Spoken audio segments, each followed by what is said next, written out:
5 certified hood classics turning 30.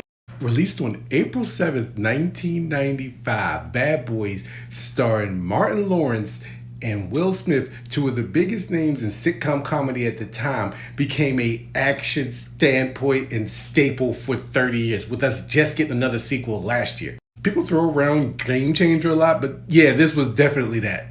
Action still stands up to this day, and I can still quote it. You forgot your Bor and Pass. A Goofy movie is turning 30. Also released on April 7th, 1995. How many of you realize that? And if anyone tells you this ain't a classic, they lying to you. When Goofy and Max go on a journey to see one of his favorite artists, Powerline, who I later found out was a mashup of Prince and Michael Jackson and was supposed to be voiced by Bobby Brown, and later voiced by Tevin Campbell, who gave us two of the most underrated, if not greatest, Disney songs of all time. Yeah, this movie definitely resonated within the culture. Dangerous Minds, released on August 11th, 1995. In the vein of Lean On Me, what happens when a teacher comes to an inner city school and teaches them how to live and be free. Yeah, at this point has become a bit of a trope.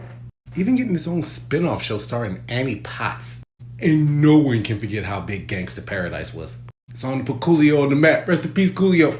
Die Hard with a Vengeance was released on May 19th, 1995. And you know, anytime you put Samuel L. Jackson in something from the 80s or the 90s, it's a hood classic. I mean, the whole reason these two meet is because McClane is in the hood for reasons. Willis and Jackson played off each other great. And while I love Die Hard as a Christmas staple, this is my favorite Die Hard movie. On a side note, how many of you knew that was Aldous Hodge that played his nephew? And finally, Friday, April 26, 1995. God, April had some bangers in 95. What I consider a complete and utter game changer of the hood genre. Up until this point, movies like this had all took place in the hood and just focused on the struggle and the drama. Friday was the first one to come from that point of view of comedy and nostalgia that made a lot of us realize, yeah, it ain't that bad.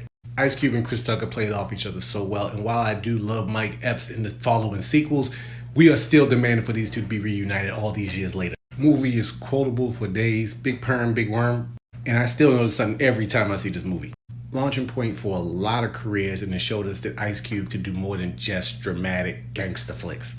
30 years later, and this movie is still one of the best comedies of all.